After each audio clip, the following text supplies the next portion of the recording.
पुनः सीजी शिक्षा में आपका स्वागत करते हैं। हमारा चैप्टर चल रहा है कक्षा 12वीं का, है ना, पहला चैप्टर सॉलिड स्टेट। ये हम लोग क्या कर रहे हैं, पढ़ाई कर रहे हैं भाई। इसमें का लगभग जो है हमारा चैप्टर कंप्लीट होने को है। आज हमारा ये लास्ट, इसमें हमको क्या देखना है, टॉपिक का अध्ययन करना है, जिसमें हम चुंबकीय गुण के बारे में क्या करने वाले हैं, अध्ययन करने वाले हैं भाई। ठीक है, किसके बारे में अध्ययन करेंगे हम लोग, चुंबकीय गुण। पदार्थों के या ठोसों के जो बोलना है बोल सकते हैं, तो ठोसों के हमको चुंबकीय गुण के बारे में अध्ययन करना है। ये जो चुंबकीय गुण होता है, अगर हम बात करें चुंबकीय गुण का, तो प्रत्येक पदार्थ में, है ना, कुछ न कुछ क्या होता है, चुंबकीय गुण अवश्य ही क्या होता है, पाया जाता है। मतलब प्रत्येक पदार्थ में चुंबकीय गुण होता है। और ये जो चुंबकीय गुण जो होता है, वो चुंबकीय गुण उसमें उपस्थित इलेक्ट्रॉनों के कारण होता है ना, इलेक्ट्रॉनों के चक्रण के कारण वो जो है पदार्थों में चुंबकीय गुण पाया जाता है। और कोई भी जो चुंबकीय गुण होता है, इस चुंबकीय गुण का जो अध्ययन है, वो अध्ययन हम जो है चुंबकीय आघूर्ण के अंतर्गत करते हैं। चुंबकीय आघूर्ण क्या होता है, तो भाई चुंबकीय आघूर्ण जो होता है वो आपका इलेक्ट्रॉन के अपने अक्षों पर चक्रण के कारण या नाभिक के चारों ओर जो है चक्रण के कारण क्या होता है, उत्पन्न होता है। तो ये होता है हमारा एक सामान्य चर्चा, जिसको हम यहाँ पर लिख दिए हैं। जैसे यहाँ पर लिख दिए हैं चुंबकीय आघूर्ण की उत्पत्ति, तो चुंबकीय आघूर्ण की उत्पत्ति किसके कारण होता है भाई, हमारा इलेक्ट्रॉन के चक्रण के कारण होता है। और जिसके अंतर्गत हम चुंबकीय गुण का अध्ययन करते हैं वो क्या कहलाता है, हमारा चुंबकीय आघूर्ण कहलाता है। और प्रत्येक पदार्थ एक छोटा चुंबक या एक चुंबक के भांति क्या करता है, व्यवहार करता है। यहाँ पर पदार्थों के जो चुंबकीय व्यवहार है, उस चुंबकीय व्यवहार को समझाने के लिए उसको जो है 5 भागों में क्या कर दिया गया है, बांट दिया गया है। ठीक है, जिसमें पहला प्रकार है हमारा अनुचुंबकी, दूसरा होता है प्रतिचुंबकी, तीसरा होता है लौह चुंबकी, चौथा होता है प्रतिलौह चुंबकी, और पांचवा है हमारा लघु लौह चुंबकी। तो इस प्रकार से 5 भागों में बांट करके हमको क्या करना है, पदार्थों में पाए जाने वाले जो चुंबकीय गुण है उसको पढ़ना है भाई। तो पहले किसके पास चलते हैं हम लोग, अनुचुंबकी के पास चलते हैं, जिसे अंग्रेजी में क्या बोलते हैं, पैरामैग्नेटिक कहते हैं। तो हम पहले जो प्रकार है उसके पास चलते हैं। ये जो अनुचुंबकी है अर्थात जो पैरामैग्नेटिक है, ये ऐसे पदार्थ होते हैं, जैसे ये हमारा क्या है, चुंबकीय क्षेत्र है भाई, ये हमारा क्या है, चुंबकीय क्षेत्र है। तो कुछ पदार्थ ऐसे हैं जिनको अगर हम चुंबकीय क्षेत्र में क्या करें, ले जाएं, तो ये चुंबकीय क्षेत्र की ओर क्या हो जाते हैं, आकर्षित हो जाते हैं। तो ऐसे जो पदार्थ हैं उसे हम क्या कहते हैं, अनुचुंबकीय पदार्थ कहते हैं, है ना। मतलब सिंपल ये बोलें तो ऐसे पदार्थ जिनको चुंबकीय क्षेत्र में ले जाने पर चुंबकीय क्षेत्र की ओर क्या हो जाते हैं, आकर्षित हो जाते हैं, ऐसे पदार्थों को हम क्या कहते हैं, अनुचुंबकीय पदार्थ कहते हैं। और पदार्थों में ये जो गुण होता है, वो गुण उसमें पाए जाने वाले अयुग्मित इलेक्ट्रॉन की संख्या के कारण होता है भाई, है ना। जैसे हम पदार्थों को क्या ले गए, चुंबकीय क्षेत्र की ओर ले गए, तो उस तरफ क्या हो गया, वो आकर्षित हो गया। तो ऐसे आकर्षित होने वाले पदार्थों को हम क्या बोलते हैं, अनुचुंबकीय पदार्थ। और उनमें ये जो गुण आता है, मतलब चुंबकीय क्षेत्र की ओर वो आकर्षित होते हैं, तो वो किसके कारण होता है, तो वह उस पदार्थ में पाए जाने वाले जो क्या होते हैं, हमारे अयुग्मित जो क्या होते हैं, इलेक्ट्रॉन होते हैं, इसके कारण क्या होता है, ये गुण उसमें जो है पाया जाता है। तो इस तरीक़ा से अनुचुंबकीय जो गुण है उसको क्या किया जा सकता है, समझाया जा सकता है।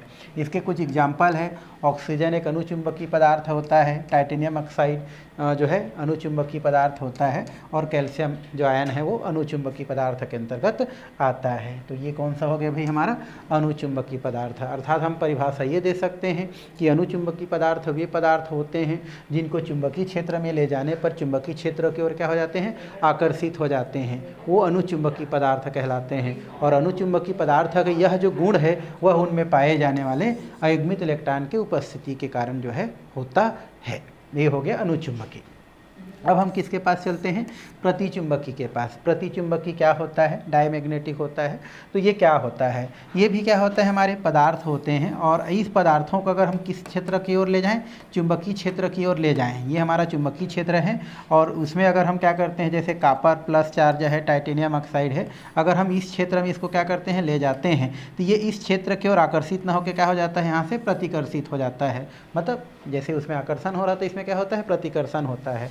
तो तो ऐसे पदार्थ जिनको चुंबकीय क्षेत्र में क्या करने पर, ले जाने पर, वो चुंबकीय क्षेत्र से क्या होते हैं, प्रतिकर्षित होते हैं। ऐसे पदार्थ को हम क्या बोलते हैं भाई, प्रतिचुंबकीय पदार्थ कहते हैं। और पदार्थों में यह जो गुण होता है, यह गुण जो है उनके फुल फील्ड हमारा जो है ऑर्बिटल के कारण होता है। मतलब इसमें क्या होता है, पूरा जो इनका जो कक्षक होता है वो क्या होता है, पूरा भरा रहता है, और इस कारण से वो चुंबकीय क्षेत्र की ओर ले जाने पर क्या होता है, प्रतिकर्षित होता है। ठीक है, तो ये जो पदार्थ होते हैं उसे हम क्या कहते हैं, प्रतिचुंबकीय पदार्थ, और उसके ये जो गुण होता है वो प्रतिचुंबकीय जो है गुण के नाम से जाना जाता है। तो कितने प्रकार हमने पढ़ लिए भाई, 2 प्रकार, एक हमने पढ़ लिया अनुचुंबकीय और एक पढ़ लिया हमने प्रतिचुंबकीय। जनरली इन्हीं दोनों को ज़्यादा पूछता है भाई, लेकिन और भी हैं, उसको भी हम थोड़ा थोड़ा क्या करते हैं, देखते हैं। अब हम किसके पास चलते हैं, 3rd नंबर हमारा वो है लौह चुंबकीय, है ना, फेरोमैग्नेटिक के पास चलते हैं। लौह चुंबकीय क्या होता है, लौह चुंबकीय भी पदार्थ ही हैं, और इनको अगर हम क्या करते हैं, चुंबकीय क्षेत्र की ओर ले जाते हैं, है ना, चुंबकीय क्षेत्र की ओर ले जाते हैं, तो ये जो है लौह चुंबकीय के अपेक्षा, ये इसमें अनुचुंबकीय की अपेक्षा यहाँ पर जो वो है पदार्थ है, वो इस क्षेत्र की ओर क्या होता है, ज़्यादा आकर्षित होते हैं। देखो इससे पहले हम लोग क्या पढ़े हैं, अनुचुंबकीय, है ना, तो ये अनुचुंबकीय जैसा ही है, लेकिन इसमें क्या होते हैं, पदार्थ को अगर चुंबकीय क्षेत्र में ले जाएं तो पहले का अपेक्षा ये चुंबकीय क्षेत्र की ओर क्या होते हैं, ज़्यादा आकर्षित होते हैं, है ना। और साथ ही ये है कि अगर चुंबकीय क्षेत्र हटा भी लिया जाए तो पदार्थों में चुंबकीय गुण क्या रहता है, आपका बना रहता है। तो ऐसे जो पदार्थ होते हैं उसे हम क्या कहते हैं, लौह चुंबकीय के नाम से जानते हैं। और पदार्थों में यह जो गुण होता है, यह गुण उसमें पाए जाने वाले अयुग्मित इलेक्ट्रॉन के कारण होता है। लेकिन इनमें जो अयुग्मित इलेक्ट्रॉन की संख्या होती है वो पहले जैसे हम लोग पढ़े थे अनुचुंबकीय, तो उनके अपेक्षा इसमें अयुग्मित इलेक्ट्रॉन की संख्या क्या होती है, ज़्यादा होती है। तो ऐसे जो पदार्थ हैं उसे लौह चुंबकीय, और वह गुण क्या कहलाती है, जो है लौह चुंबकीय गुण कहलाती है। तो यदि आपसे क्वेश्चन करता है कि लौह चुंबकीय क्या होता है, तो आप बता सकते हैं कि वे पदार्थ जिनको चुंबकीय क्षेत्र में क्या करने पर, ले जाने पर, या चुंबकीय क्षेत्र में रखने पर वो चुंबकीय क्षेत्र की ओर क्या होते हैं, तेज़ी से क्या होते हैं, आकर्षित होते हैं, है ना। तो ऐसे पदार्थ क्या कहलाते हैं, हमारे लौह चुंबकीय कहलाते हैं। और इस लौह चुंबकीय पदार्थ में जो इलेक्ट्रॉन होते हैं, अयुग्मित जो इलेक्ट्रॉन होते हैं, इनकी संख्या क्या होती है, आपकी ज़्यादा होती है। और यदि चुंबकीय क्षेत्र इसमें क्या कर लें, हटा लें, तब भी उनमें चुंबकीय गुण क्या रहती है, आपकी बनी रहती हैं। तो इस प्रकार से जो पदार्थ होते हैं वो आपके लौह चुंबकीय पदार्थ या गुण लौह चुंबकीय गुण के नाम से जाने जाते हैं भाई। इनमें कुछ उदाहरण दिया है, जैसे आयरन एक लौह चुंबकीय पदार्थ है, निकिल दिया है, ये हमारा लौह चुंबकीय है, कोबाल्ट है, ये लौह चुंबकीय के अंतर्गत आता है। तो इस तरीक़ा से हम क्या कर सकते हैं, लौह चुंबकीय को समझ सकते हैं भाई। तो 3 हो गया। अब हम नेक्स्ट की ओर चलते हैं। हमारा 4था नंबर का है प्रतिलौह चुंबकीय।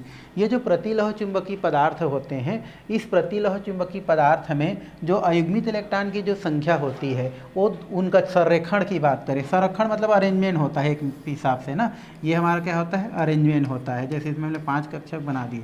तो जो प्रतिलौह चुंबकीय पदार्थ होते हैं उसमें जितना भी हमारे क्या होते हैं, अयुग्मित इलेक्ट्रॉन होते हैं, अयुग्मित जो क्या है हमारे इलेक्ट्रॉन हैं, इनकी जो संरेखण होती है, व्यवस्था होती है, वो एक दूसरे की इक्वल रहती है। कहने का मतलब ये है कि इसमें जैसे हम लोग यहाँ पर ये कर देते हैं, इस प्रकार से व्यवस्थित कर देते हैं, तो इनमें क्या होता है, जितना आपका संरेखण एक साइड में है उतना संरेखण क्या होता है, विपरीत साइड में होता है। इस वजह से वो एक दूसरे को क्या कर देते हैं, निरस्त कर देते हैं। इस कारण से इसका जो चुंबकीय आघूर्ण होता है वो क्या होता है, शून्य होता है। संरेखण का मतलब ये है कि वैसे मान लो यहाँ पर जो है हम लोग 2 ये रेख है हमारा, यहाँ पर हम क्या करते हैं 5, यहाँ पर जैसे एक अयुग्मित इलेक्ट्रॉन एक दिशा में संरेखित है, उसी प्रकार इस साइड में हमारा क्या है, मान लो 5 जो है विपरीत दिशा में क्या है, संरेखित है। संरेखित है मतलब व्यवस्थित है। तो ये एक दूसरे के व्यवस्था को क्या कर देते हैं, निरस्त कर देते हैं। तो उस स्थिति में चुंबकीय आघूर्ण इसका क्या हो जाता है, हमारा शून्य हो जाता है ना।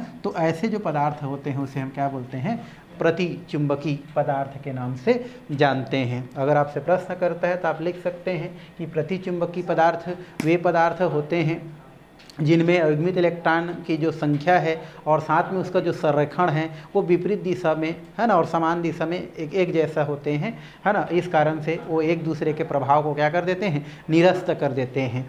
तो जिससे चुंबकीय आघूर्ण क्या हो जाता है, शून्य हो जाता है। तो इस तरीक़ा के पदार्थ या इस टाइप के गुण रखने वाले जो पदार्थ हैं उसे हम प्रतिलौह चुंबकी के नाम से जानते हैं। उदाहरण के लिए कुछ दिया है, जैसे फेरिक ऑक्साइड है ना, मैग्नीज ऑक्साइड, निकिल ऑक्साइड है ना, वेनेडियम पेंटा ऑक्साइड, ये कुछ पदार्थ हैं जो इसके अंतर्गत उदाहरण के तौर पर लिया जाता है। या इन पदार्थों में इस प्रकार का गुण क्या होता है आपको देखने को मिलता है। तो ये हो गया हमारा कौन सा भाई, प्रतिलौह चुंबकी।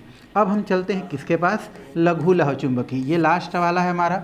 लघु लौह चुंबकी क्या होता है, तो इस लघु लौह चुंबकी जो पदार्थ होते हैं उसमें जो अयुग्मित इलेक्ट्रॉन की संख्या होती है वो बहुत ज़्यादा होती है। और उन अयुग्मित इलेक्ट्रॉनों की संख्या में अगर हम संरेखण की बात करें तो एक दिशा में संरेखण क्या होता है, ज़्यादा होता है, और एक दिशा में संरेखण क्या होता है, कम होता है। कहने का मतलब ये है कि जो एक, जैसे ऊपर वाला हमारा संरेखण है तो टोटल हमारा मान लो 6 हमारा इलेक्ट्रॉन है, तो 4 इलेक्ट्रॉन क्या होगा, एक दिशा में संरक्षित रहता है और 2 इलेक्ट्रॉन क्या हो जाता है, विपरीत दिशा में आपका व्यवस्थित हो जाता है। तो इस स्थिति वाले जो पदार्थ हैं वो आपके क्या कहलाते हैं, हमारे लघु लौह चुंबकी पदार्थ के नाम से जाने जाते हैं, या लघु लौह चुंबकी पदार्थ कहते हैं। तो इस तरीक़ा से जो है पदार्थों के जो चुंबकीय गुण है उसको जो है 5 प्रकार से बांट के क्या करते हैं, अध्ययन करते हैं, जिनमें से ज़्यादा महत्वपूर्ण अगर हम बात करें तो वो अनुचुंबकी और क्या होता है हमारा प्रतिचुंबकीय होता है। तो इस तरीक़ा से पदार्थों के जो चुंबकीय गुण है उसको क्या किया जा सकता है, बताया जा सकता है। ठीक है, तो आज के लिए फ़िलहाल इतना ही, और आगे हम जो है इस क्लास के बाद जो है नेक्स्ट लेसन, जो सॉल्यूशन लेसन है आपके सेकंड लेसन है ना, बिलियन जो लेसन है वो हम क्या करने वाले हैं, पढ़ने वाले हैं भाई। ठीक है।